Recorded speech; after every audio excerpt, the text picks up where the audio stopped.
Did you know that nearly 2/3 of maternal deaths happen after delivery, during a period where the healthcare system has historically treated women as an afterthought?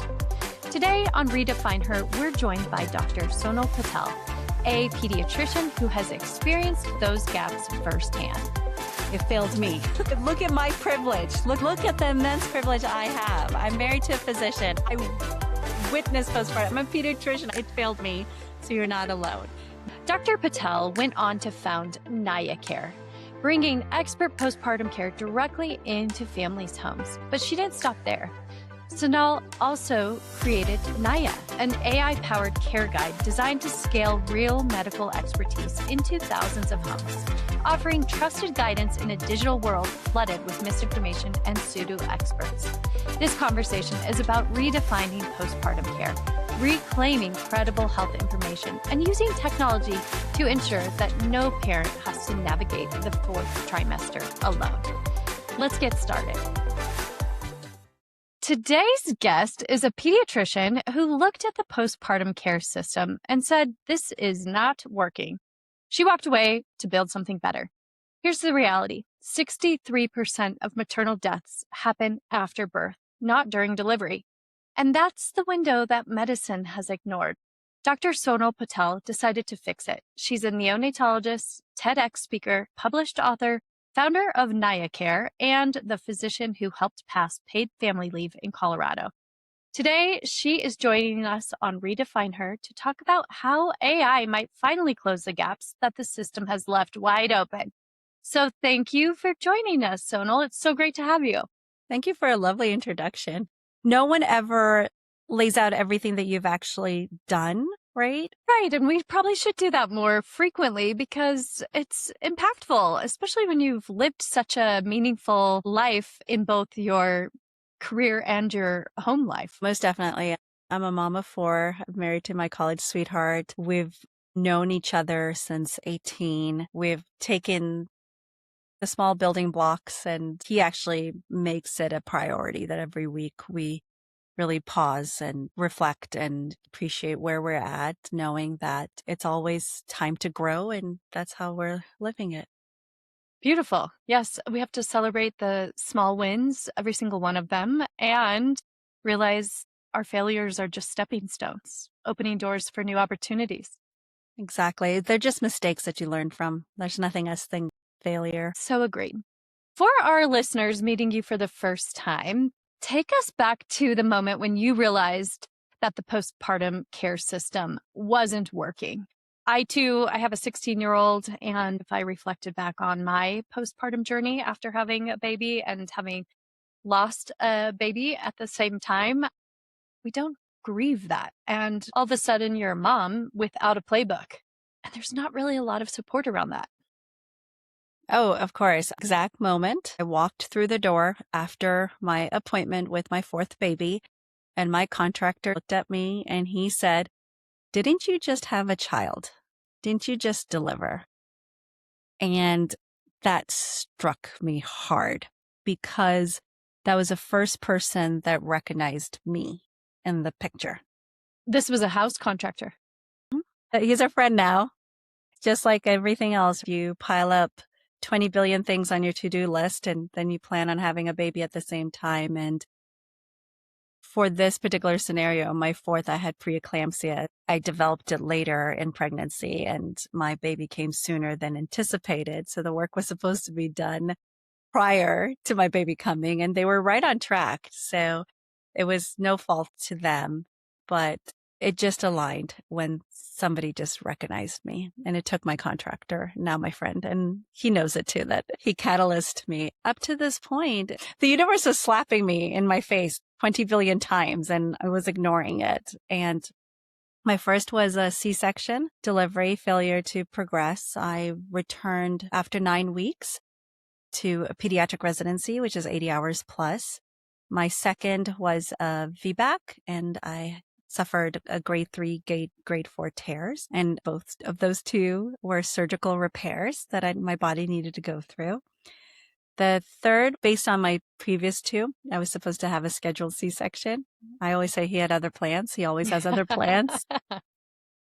Still, he always has other plans. This is his personality. And I could have delivered at the parking lot. So it was that close to make it to a hospital inside labor and delivery. And then part of it too, sometimes we over talk about the mental health, which I suffered. I had postpartum depression and anxiety, but we underscored the physical aspect of birth as well. So that was the time. And that night we came back. I came back and I looked at my husband. I go, oh my God, I just needed a weight check. I did all of this for 10 minutes of the nurse practitioner coming in because I worked at Denver Health. They knew me, what I did there. And she was like, oh, this is your fourth. Go. You're fine. Go. And it was dumbfounded that I was then I come back and I was like, I just needed a weight check to make sure he was okay. So we opened our Google and there were places that were doing something similar, but not so hyper focused and not as accessible. Because everyone who thinks that a pediatrician comes to their house is concierge medicine. And it was like, no, we're going to kind of change that as well. Tell me more about this, because now you have built an entire ecosystem around what we know to be called the fourth trimester. But what is the fourth trimester? And what does that mean when people are maybe planning families or framing their progress as they are becoming parents? Why does that time matter so much? Before I answer that, can I do a little game with you? Sure. So when I say postpartum, what images or what words come to your mind? After birth. After birth. And what do you imagine as the mother being? Well, having experienced it, you're in this world of something new. It's maybe a little chaotic. To me, it was some of the sweetest times, but I have a lot of friends that it was not. We choose to live in places away from family, and so many of us don't even have family that have or are willing to help participate with that time of childbearing years. So to me, postpartum, I was home with my kiddo. My husband was home. We had a midwife, and honestly, she was probably like the most supportive during that postpartum time, obviously, along with my husband. But I was a new mom. I'd had nieces and nephews out the wazoo, but never had been a mom before. So figuring it out. And the things I wanted to highlight that you had said was chaotic, isolating in a way because of that extended family. You had great support system. So why I start with that is because whenever we talk about the first trimester, the second trimester, the third trimester, there is this hallmark glow that happens on everybody's face. Everybody's like, oh my God, you guys are pregnant. And that's amazing. So we first have to change the narrative and say it is the fourth trimester. It's not postpartum. And postpartum is what we're trying to prevent. And then what that means is we're trying to prevent that isolation. We're trying to prevent that isolation that can lead to breastfeeding struggles, that could lead to the depression, the anxiety. That's what we're trying to prevent. And so as a pediatrician, we're always trying to prevent the worst case scenario. So when we say the fourth trimester, we are looking at moms and babies just in that same light as we looked at them in the first, second, and third, and recognizing from the medical viewpoint that they are still connected, interconnected in health, mental health being, physical health being, soul searching health being. There's a beautiful word called matrescence, the birth of a mother, that describes all of that beautifully.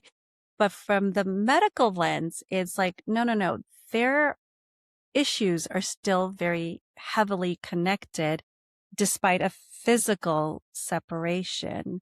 So for example, a woman wants to breastfeed her baby, but if the baby has medical jaundice, there are a couple of barriers.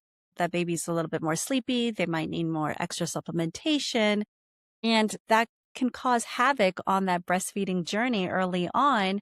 And now you have a mom who thinks that she's not the best mom because she couldn't breastfeed versus explaining to her that there's a medical issue and we're just going to help you bridge that medical issue. And it goes vice versa. If a woman is suffering from a uterine infection or all of the other things that you can list off, there's going to be a little struggles of how to successfully breastfeed in her views. And it's all interconnected. And what we do in the medical field is you've had a baby. All right, baby goes to the pediatrician. Mom, bye-bye. We might see you at 6 weeks. We might not. And there's no recognition of that health. So the fourth trimester is really trying to encompass, and what we call dyad care is that these two entities are still so heavily aligned in mental, physical health, and we cannot separate their care. From the research that I've done, Progeny Health says that up to 40% of mothers don't even attend a single appointment in that fourth trimester. Yes. That's also some of the riskiest times of having a baby. Like you said, whether there's medical jaundice or some other symptom that your baby has, we then attend our attention to our children, which makes sense, but we then get neglected as the new mom. Yes. And that's what leads into your maternal mortality. We're not giving the mom that is like, oh, having a headache. Oh, I might have just not drank enough water. Oh, but the headache's continuing for 24 hours. Oh, but that's okay. My baby needs their things. And they're dismissing that. And then 24 hours goes by, and go and behold, this woman has really high blood pressure, got a stroke. And then the worst case scenario is that they died. And we know in the first 6 weeks, cardiovascular risks are one of the highest because of a lot of physiology that's happening, and we're not stepping up as a medical field. I'm very critical about medical fields, and that's why I want to change that space. Yeah. Because there's a lot of amazing women, midwives, doulas that are part of the birthing community that are changing the space through their lens, and I'm bringing my lens to change it. So I'm a pediatrician trying to change how we do the healthcare system afterwards. Beautiful. I love to hear this.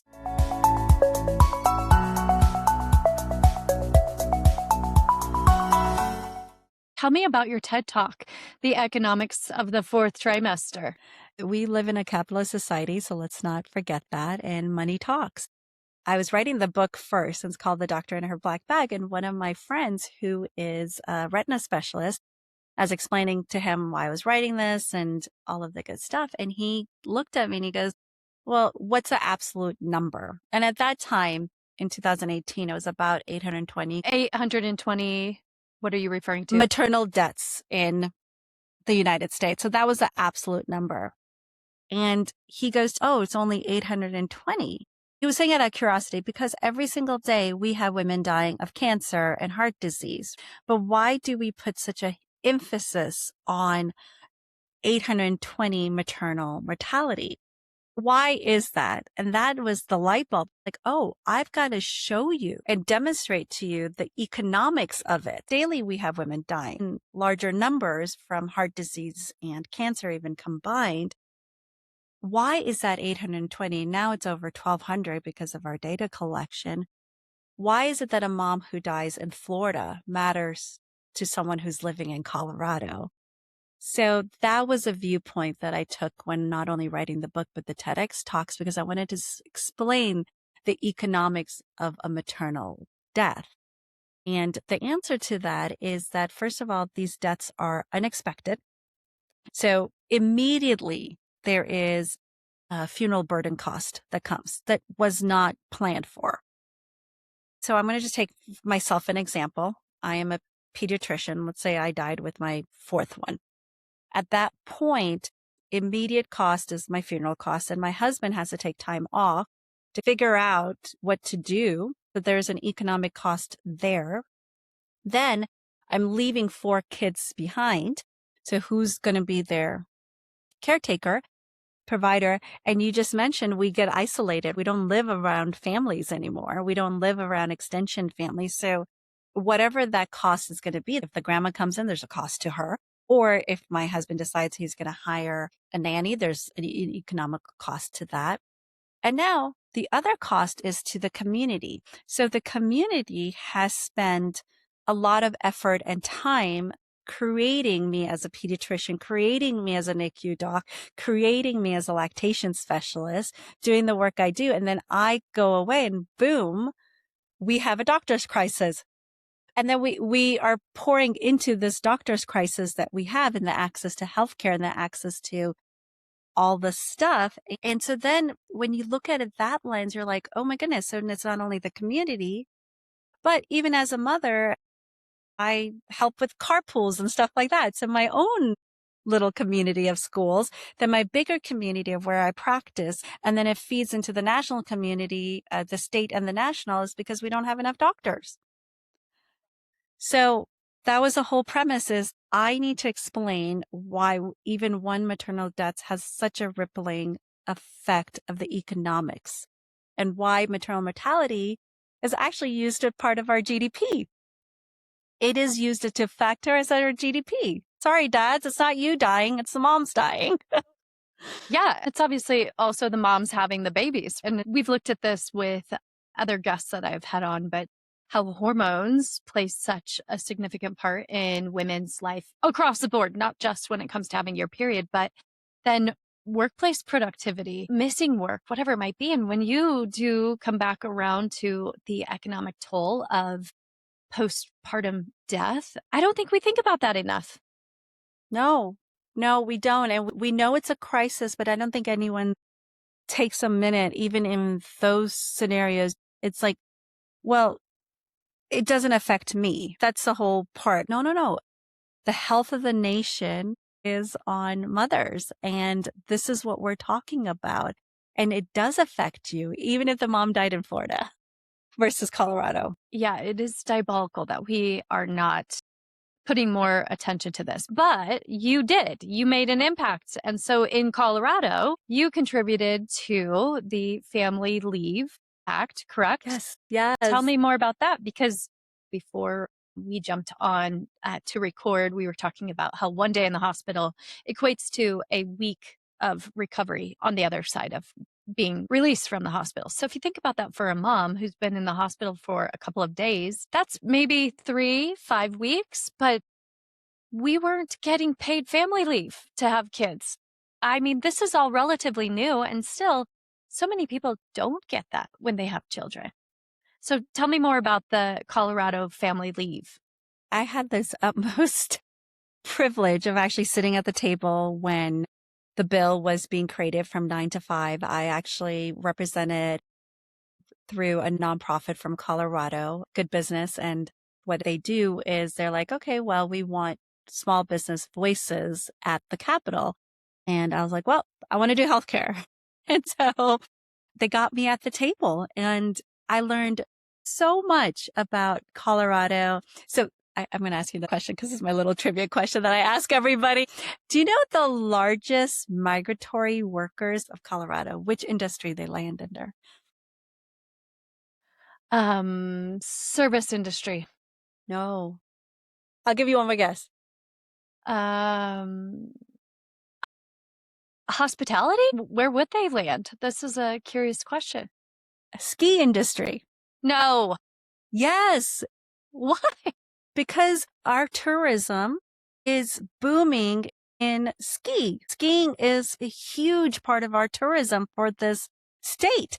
Aspen, Vail, Breckenridge, people come from internationally. So when you have those people that include the hospitality, they include the instructors, they include everyone, what these people will do, these workers, is ski season's over in Colorado. So now we're going to go down south.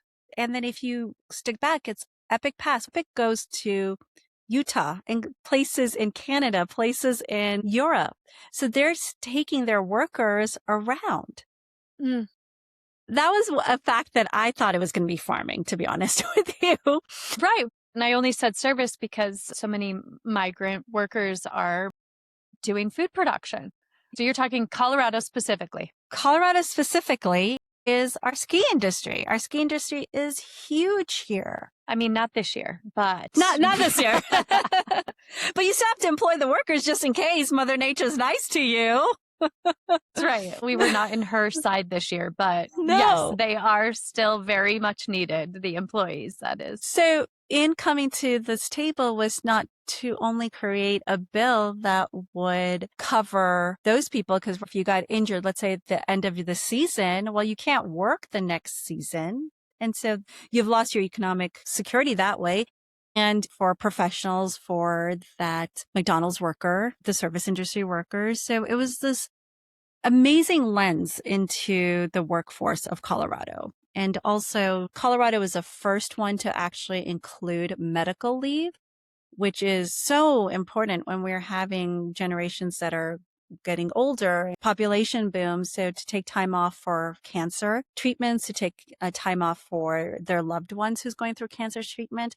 And then I was just so proud of it too, because it wrote into the bill about domestic violence on women. Oh, amazing.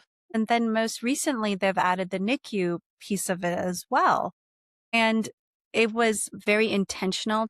Like, what does a family look like now? So in my experience, I know as a NICU doc, family could change in a heartbeat because we had a maternal death and all of a sudden the aunt, the sister is now the mother. And I've had that scenario happen to me. And the dynamics of family changes. So what does family look like? So it's not your traditional mom, dad, the Yeah. ones that we think of, because family can change quite suddenly due to a medical reason and the other aspects of it. So what defines my family? So those terms were really debated and fleshed out, and the paid medical family leave of Colorado works as workers' comp. And it's actually a tiered system. So the employer and employee contribute to this pool of a social insurance, and depending upon your wage. So for example, as a sole proprietor, I can also get into the paid family leave program, but my percentage that I take out is much less based on my income. So you can't just be like a billionaire trying to take out money from there because there's a ceiling, there's a cap. But the McDonald's workers, because of their pay structure too, they will get more percentage out of it. And it was the utmost experience. And it took us about 7 years to get it done. Wow. Side note, Governor Polis did not support it, and he was a businessman. I think that really, in my opinion, changed his mind, and then it pushed him to do the free pre-K healthcare to make having a family a little bit more affordable in the state of Colorado. And I got to speak. I was one of the speakers, and one of my TikToks that I talk about it is actually the most popular one. So I actually have to do a recap this year to where we're at with it. But yeah, it was an incredible experience. So thank you for allowing me to share that with your audience. Most definitely. What would you say to other clinicians who think that advocacy might not be part of their job? Oh my God. I teach at the Osteopathic School of Medicine. So I'm starting to teach that to my medical students. So forget the ones that are already done. But if I can start teaching that to our medical students, this is actually very important because people are making policies and it affects how you can provide care. That's the bottom line. So it doesn't matter if you believe the whatever policy of it, if it affects your ability to provide informed consent, then you really have to think about it. If it's curtailed in one way or the other, you don't have to believe in whatever the tenuous politics are. I feel for my colleagues in Texas, where certain aspects of healthcare is literally like, if you say something about that, then you're shackled to not providing informed care. And so then the decision is not a patient's. Right. Because they're not even able to know, to be in the know, to be informed, to make that decision. Right. Yeah, it's shocking. That could be something we talk about all day long because Yes. it's also infuriating. And as you said, 7 years to create this change in policy. That stuff doesn't happen overnight. And even if we look at the research study on breast cancer caused by hormone therapy, it was a bunch of nonsense in essence, and it damaged decades of women going through this major change in their life. And it's the same thing. If we don't have this fourth trimester care, which is great to know that you are working on a platform to really help support women having that, because that changes how women can advocate for themselves and gives them access, which it's all about access and education and being able to make our own decisions based on knowledge gained from advisors and trusted resources that are educated in it when we're not. Most definitely. It comes back to making individually informed decision. Motherhood in America is at a breaking point, and moms deserve to tell the story. Moms First is a national movement fighting for affordable childcare, paid leave, and a culture that truly supports families. And now they're launching a documentary about motherhood in America. And they're inviting moms across the country to become associate producers of their film. Because for too long, other people have defined this narrative, and it's about darn time that we reclaim it. You can become an associate producer by sharing your story with the Moms First team. Just visit momsfirst.us to learn more. And let's make sure moms are the ones telling our stories. That's momsfirst.us, momsfirst.us. Naya Care, your business. Tell me a little bit more about what it is and when you started it. And you've shared what precipitated this idea, but tell me how you've built it and how it has come to be Naya Care and a health clinic for postpartum care. When I looked at the landscape and I said, okay, how am I going to change this? It's like, oh, wow, you're going to the pediatrician's office. It's only 15 to 20 minutes. And the mom's not even being recognized in that. And then there's so many breastfeeding issues that occur. So putting all that knowledge together, what our services currently do is we bring medical care to the house. That's where the doctor in her black bag comes into play with a book, is because I have that old fashioned black bag, all my equipment's in there, anything that can happen at the clinic, we can replicate even blood work at the house. And I purposely did not get a clinic, like a freestanding clinic, because I wanted to stay true to the mission of bringing care to the house. Everybody's like, where's your office? I'm like, it's my car. Like, well, I don't know what else to tell you. It's literally my car. My families find me in the third trimester. I was actually working with a nonprofit currently for the last 2 years, and they've used my services for their families as well. So sometimes it's built in that way. I also work with another clinic in Arvada where we are doing a little bit of attenuated version of what I'm going to tell you for their families as well. But the whole concept is once you have a baby, we're going to bring care to you. So our appointments are usually 60 to 75 minutes. The first time parents are 75 minutes long. My repeat clients, we can get it done in 30, 40 minutes. But my first initial one, if I've never met you, it's going to be 60 to 75 minutes long at your home. I have 2 rules. Be in your pajamas, don't clean up. It's just my 2 rules. And then what we cover in those appointments is complete medical care for the newborn. So we are doing complete all of it from A to Z. If I need to do any jaundice work, I actually work with a company called Billy Blankets that provide in-home phototherapy as well, trying to reduce the burden of going out to the hospital back again. And then what we look at is the mom. So we'll take her vitals. We'll ask her the screening questions. If there's anything on that screening questions that is a flag, we will give her the right words to tell her OB. I just want to empower women to know when to speak up for themselves and know when there is like, no. We need to take this a little bit more seriously than what you're thinking. Then I'll just go away with a glass of water versus, you know what? I think we could watch this, but it can go away with a glass of water, just to give them a little bit more of a guidance and structure. We do also screen them for postpartum depression and anxiety, recognizing that they just had this hormonal crash that happens. We talk about safe sleep. Sorry, my fellow pediatricians, don't put blinders on. People bed share. They openly bed share. And there is actually a safe way to do it, and there is not a safe way to do it. And you have to qualify for the safe way to do it. But when we put the blinders on and think that it doesn't happen, then we can't educate. And sitting here, I know in a room full of people, that people have bed shared. I've done it too. I've written an article about it. And so you look at safe sleep and to optimize it and reduce risk. And there's a whole thing called prolactin naps. So if you're curious about those, you're going to come just on our website and look at what those are. But that actually supports the sleep for the mother.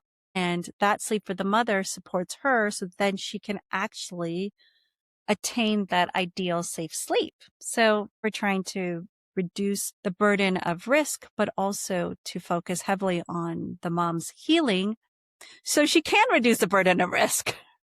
So we talk about safe sleep. Breastfeeding is a huge part of it. And we call it a feeding. I do everything from breastfeeding to tongue tie assessment, clipping, to formula feeding, calling it supplementation, and just helping them through the journey because breastfeeding is such a huge part of being a mother. And it's a learned skill. It takes 6 to 8 weeks. So please don't get yourself done on it.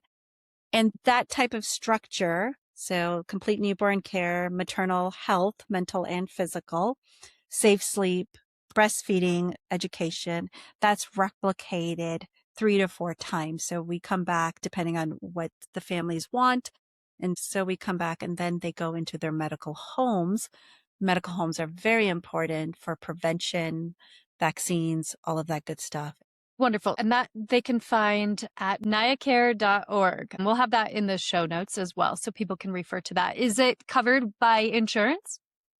We tried private insurance a lot, and I just didn't want to do it anymore because it's just jumping through hoops. We have payment plans. We have a sliding scale.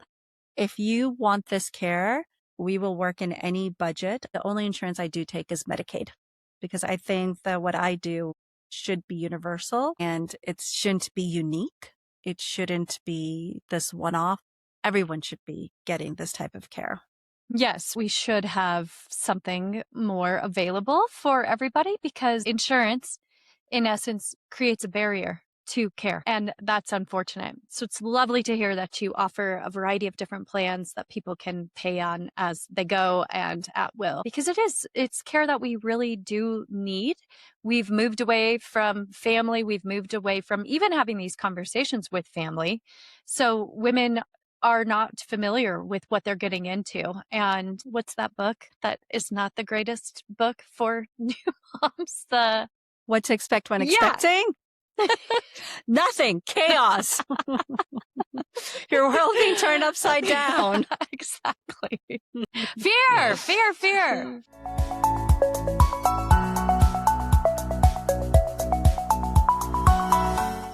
One of the really exciting chapters of your work, AI and the future of postpartum care. Using AI to bridge the gaps in fourth trimester healthcare. Set this scene for us. What do you feel the most critical gaps are that AI has the potential to address? You actually led it so beautifully because when you said access to healthcare and access to the education, access to resources, we put so many barriers to it. And AI could be used as a tool to remove some of these barriers if done appropriately, and can get into the AI ethical and moral debates all you want, but it's in front of us. And if we don't shape it, it will shape us. And come into where United Healthcare is shaping what you see and what the AI sees and what you're told. And as a practicing physician, I was really tired of YouTube shaping the conversation, social media shaping the conversation, things getting buried, the misinformation coming out of it. And with the healthcare system, unable to access your own physician directly. You can't sit there and be like, oh, you know what? I'm going to have this glorious conversations about vaccines. I separate healthcare from medicine because I love medicine. Medicine is this immense joy to learn and the curiosity of the human body. Like, that's just amazing. But the healthcare system is what's screwing up medicine. And so AI, if we use it in a very intentional way, can bridge it. Being in the 7 years of just hyper focus on the fourth trimester, what I realized is that I can't scale me. I can't do all these home visits. And even if I train someone under me, they're going to be great. But that scalability is also, from an entrepreneur and business perspective, it's a cost to it. And it's going to take time.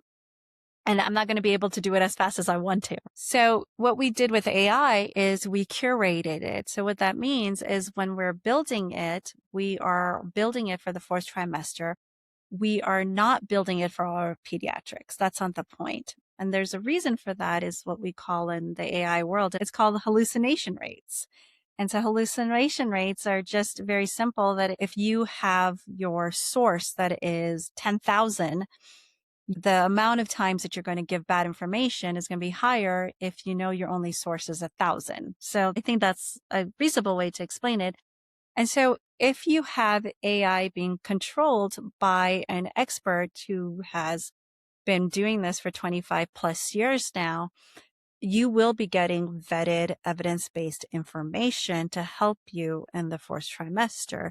And knowing that we are looking at mom, baby, dad, family, all of that stuff, very hyper focused with these early formidable foundation years, then you will stop going to Dr. Google, where you're just going to die every single time you go to Dr. Google or WebMD. And then you go to mom groups and everybody has an opinion on how you should do certain things.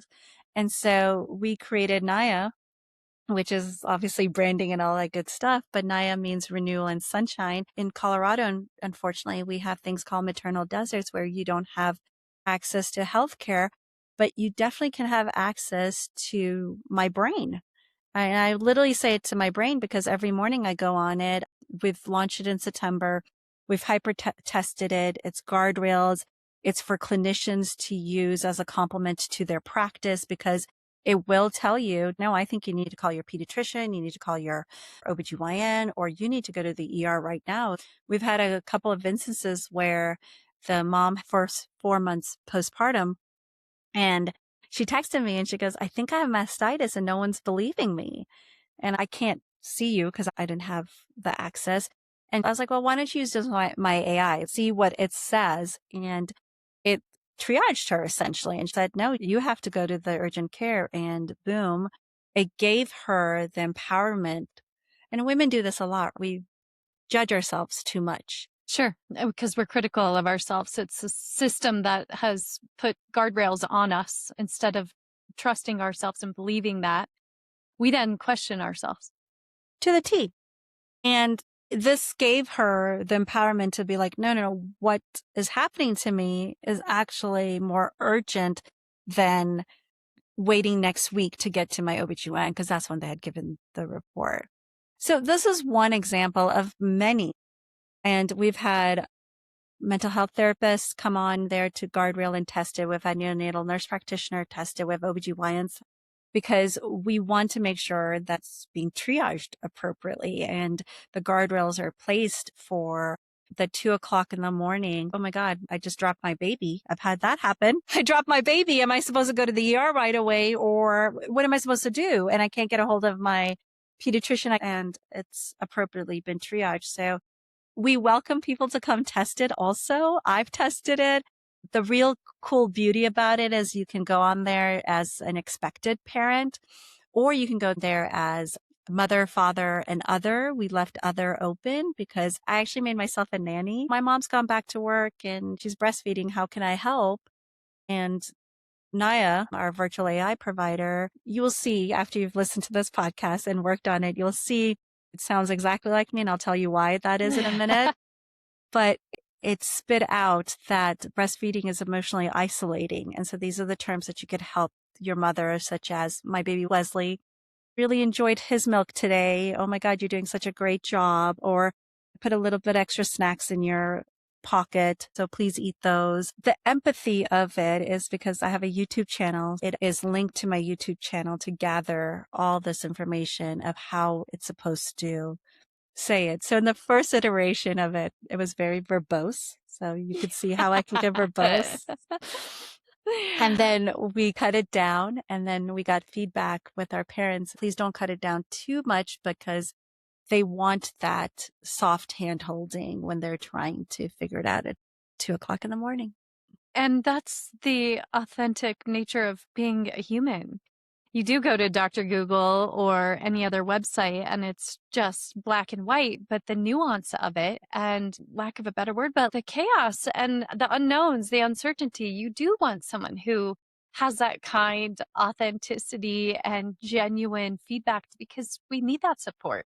So where can people find Naya, your virtual AI app? Yeah, so it's on our website and we are in the process of developing an app for it. But currently it's on our website and it is always going to be free on our website. So we'll never make it unattainable. When we create the app, we're going to have other features on the app. So that's going to be running about $25 per month because of all the other ecosystem support. But I just was so tired of barriers of information because that's the first challenge. It's always going to be free on our website. The other part of it, if you just did nayacare.org/Naya, Naya, it leads you straight to it. NayaCare.org/Naya. Yes. And that's your direct access to it. It's surreal and beautiful at the same time. So I had created myself initially as a mom of Sai. And Sai is my nephew. So shout out Sai because I was showing him I was creating this and I was like, oh, we'll just name him Sai. And Sai was vomiting. And we're testing the guardrails. And the virtual provider goes, now you got to take Sai to the ER. This is kind of dangerous of how old your baby is. My baby was 2 weeks at that time. Then a week later, I come back and log in because now I'm going to retest it. And the first thing it pops up is like, oh, how's Sai doing? I was thinking about it. Oh my gosh. Wow. I get to look at the analysis of what's spitting out because I need to make sure what's spitting out. I've had a mom who's had mastitis and the AI is like, well, that's great that we've addressed these issues for your baby, but I want to go back to how's your mastitis doing? Did you get the care that you needed? So that's been really fun. That is really cool. In this day and age, precision medicine and utilizing AI and machine learning to really hone in and provide that precision medicine is so impactful. But you are absolutely right. The data in has to be good data because when influencer Ingrid over here is popping off with a bunch of bullshit, yes, how do you know when there's 1,000 influencers giving this information, or who are they looking at becoming not attorney general, but a doctor who's not even a doctor? Yes, I know who you're talking about. That's the whole part of it too. I am very vocal of where the brain is because I'm a big Harry Potter fan and how Mr. Weasley says, do not trust anything if you can't see its brain. And I'm coming forth and I'm like, no, this is the brain. This is the brain that you're tapping into. This is a brain. I am not going to hide behind this AI, but you're going to know exactly where this information is coming from. And I love that you are being able to analyze and make sure that this information is accurate because it's so important for a new mom to be getting the right information. Her world just got turned upside down, or his as a new dad, or their as a new parent, whether they've adopted or gone through surrogacy or whatever, however they have become a parent. It is life-changing. What issues or what risks do you see that AI might impact negatively? Or if AI implemented poorly, how do we prevent this? And how do we make sure from a bigger picture, not just with Naya, because I think you're doing that, but on a larger scale too, how do we minimize the risk and mitigate the potential harm that might be happening from these so-called influencers and pseudo doctors? Again, just how I'm doing, I would urge my physician colleagues, this is how we will use the next digital tool to bring our voices back into the conversation. We need those expert voices and it's not hard and we can do it. Like I said, WebMD and OpenAI are trying to create it, but you can't solve for medicine. You just can't because there is an art of medicine. You can put in all the algorithms you want, go for it, but that's not practicing medicine. Because when we practice medicine, we look at the patient in front of us. For example, Mr. Smith, this is what I teach my students. Mr. Smith's a diabetic and we do his hemoglobin A1C and it's like 9.6. 3 months later, Mr. Smith comes back and his hemoglobin A1C is 9.6 also. So then when we ask, oh, Mr. Smith, why is your hemoglobin A1C? And Mr. Smith's not going to open up. But if you say, hey, Mr. Smith, what are the barriers that you can't bring this down? Then opens a conversation. So when we practice medicine, it's looking at that person in front of you and saying, this is the outcome that we want. And how can we get there from their lens? Because Mr. Smith might be like, well, my wife died or I can't afford it. Those nuances can never be solved by AI. But what can help with AI is the right triaging. of you have these questions for your physicians. And we know as practicing physicians, we get very similar questions over and over again. And we can take that and say, okay, here's a tool that I have used. Because, sorry, our attention span's getting too little. Oh, most definitely. The way that we use it is we involve expert people. And if we're talking just about healthcare, because I know this could be used across different industries too, but healthcare is the most vulnerable part of it is because it's $1.6 billion wellness industry. It's when they're only just selling you crap. Right. Right. And to make those decisions for yourselves, we have to use AI with expertise backing. And then you have to know who the expert is. The brain. The brain. Yes. My team also includes my pelvic physical therapist, clinical therapist, mental health therapist, and a nurse practitioner that we are scourging the upcoming new research and making sure it's as up to date as possible. I've vetted those people. I've worked with those people for over 10 years. So yeah, it's the brain. Beautiful. NayaCare.org/Naya. But this is predominantly for fourth trimester care for both the mother and the baby. Mother, baby, father, grandparents, nanny, everyone who is there. Wonderful. If you're one of over 1,000 people who tuned in to our conversation with Mary Byerly from Hologic on uterine care, or dove into the wearables and fertility benefits connection with Joanna Balog Reynolds from Progeny, even if you nodded along with Body, Prickly Pear, or our recent chat with Kindred, then you already know. These conversations aren't nice to have. They're necessary. Because let's be honest, people, it's 2026. Healthcare should be equitable for all, full stop. We're elevating these stories on Redefine Her because they've been overlooked for too long. Because access shouldn't be a privilege. Because agency shouldn't be optional. Because women freaking matter. So if something here has made you think, question, or finally feel seen, don't keep it to yourself. Shout it out to the world. Leave a review, follow along, and share it with someone who you think needs to hear it. This is how we shift the narrative, and this is how we create change. Thanks for being part of our Redefine Her community. You've been working on this since 2018. How has your thinking about technology in maternal care evolved? And what do you believe now that you didn't when you started?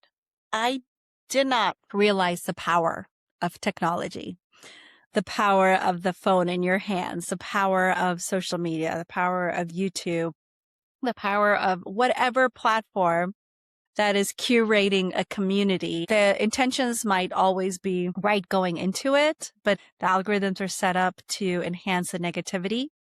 It just is. I did not realize that immense power. And with AI, it's this new tool. We got to use it as a tool, not a replacement. And this new tool is for us physicians to really take the helm of it and say, this is how we're going to curate it versus have a OpenAI or WebMD dictating to us, because we know as practicing physicians how much of this misinformation has led for the measles to come back, or we just had a mumps outbreak. And you as a pediatrician are just heartbroken because you know no child should suffer, but that parent was misguided. So I don't completely blame our parents because they were misguided and misinformed, and they just didn't have this conversation with their pediatrician. They couldn't make a 30-minute appointment and say, please explain immunology to me. They were given this like, well, vaccines are best and we're going to do it. So I don't ever blame my parents because all the hurdles just to get to someone to talk to is so immense. And we can use technology such as AI and say, no, if you want vetted evidence-backed information and realizing the science is always going to be challenged and we're going to make the best decisions for you and your baby, and it's a partnership. That's what we pediatricians say all the time. Then let's do it together. And we can use this tool of doing it together without having our parents and us even feel isolated. We talk about parents, but we physicians, I know in our groups, we are just feeling so defeated of how so many of our patients are suffering and sometimes unnecessarily suffering. And no one wants that. No, and like you said, it is a science. And science is constantly evolving, but there's fundamental truth to science. And you have to believe the people who are studying the science and researching it and really understanding it, because that's not my job. That's not what I went to school for. That's not what so many on social media went to school for.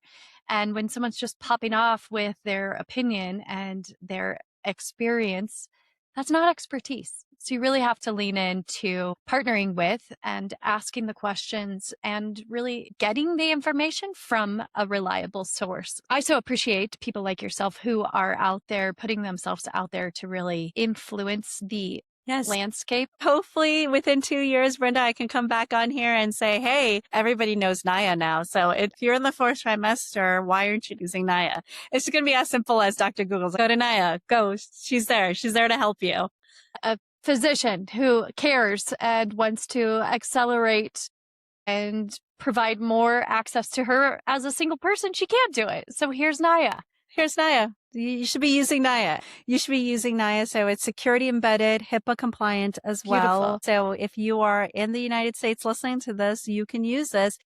We still have to figure out international security. So please take that at your own risk, but it is HIPAA protected and HIPAA compliant. So if you're anywhere in the United States, Alaska, Hawaii, it should be just a knee jerk in 2 years that Naya is your go-to girl to help you. Go-to girl. Love it.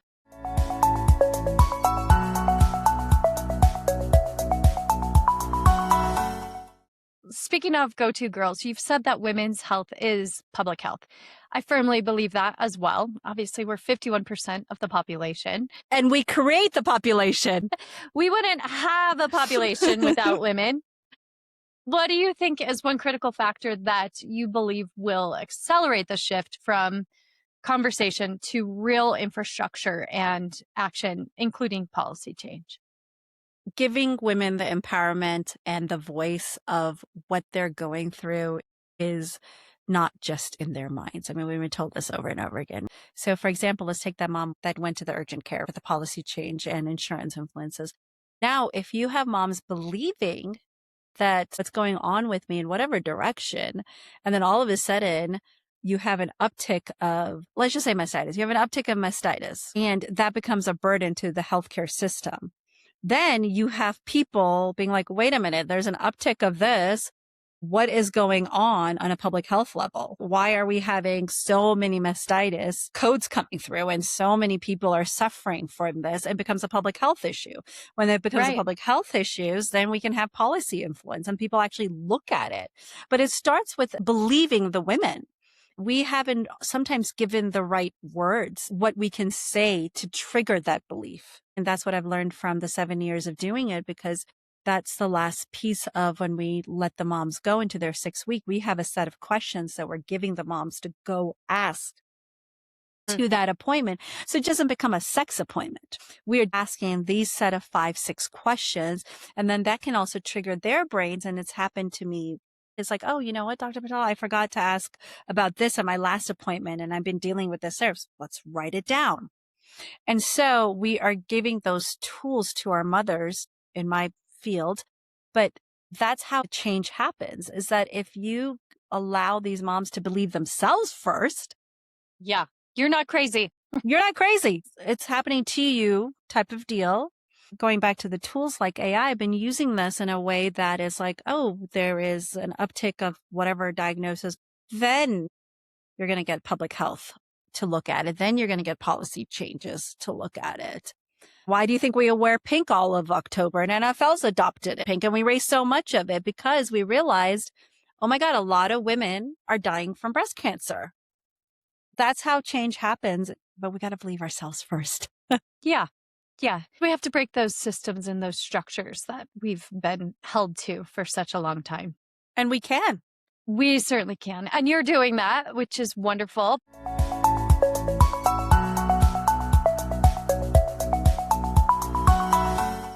If you were to say something to women listening right now who might be in the thick of her postpartum, or even women or men who are close to someone in the thick of this phase of their life, fourth trimester, what do you want her to know if she feels like the system is just absolutely failing her? First of all, she's absolutely right. It failed me.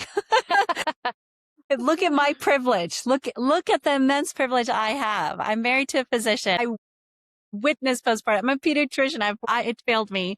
So you're not alone in that part of it.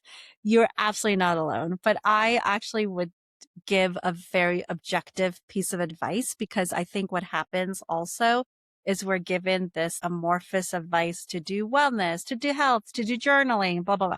Screw all that. That's like the worst advice ever.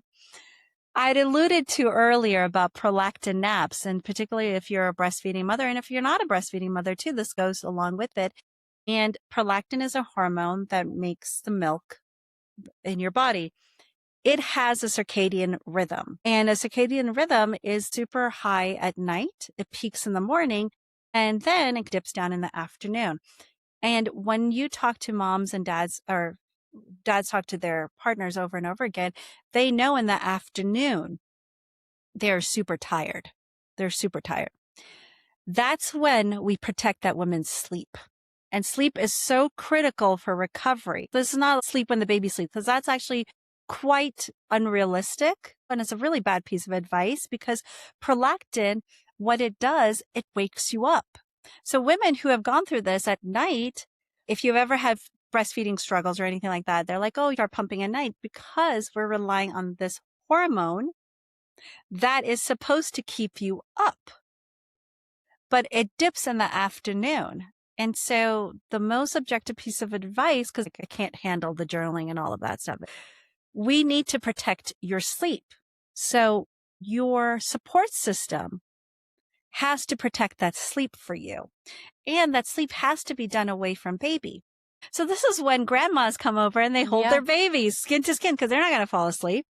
Right. But the mom can fall asleep. It puts her in a sleep cycle. At least we can get 1 or 2 sleep cycles, which goes REM. REM restores your body, and you restores your recovery, and then you're able to handle the night. So at minimum, for at least 2 weeks minimum, you have to protect that afternoon nap sleep.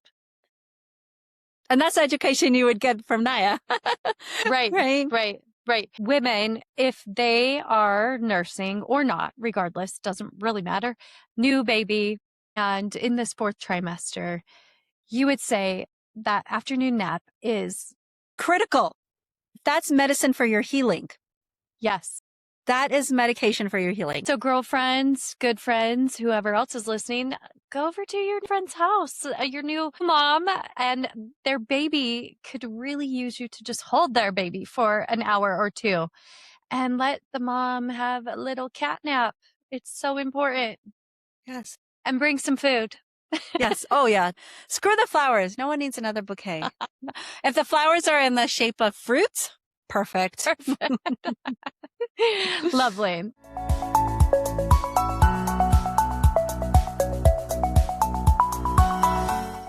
Besides NayaCare.org/Naya for the Doctor on Demand, Dr. Sonal Patel on Demand, where else can our listeners find you? I am on social media. On Instagram, it's just Naya Care. We're on TikTok. I think it's called Fourth Try Doc, but if you just search my name, you'll come up. Facebook, LinkedIn, all the places. YouTube, TEDx Talk. So just search my name, Sonal Patel, MD. Lovely. Well, this has been such a great and moving conversation. I appreciate the work you are doing.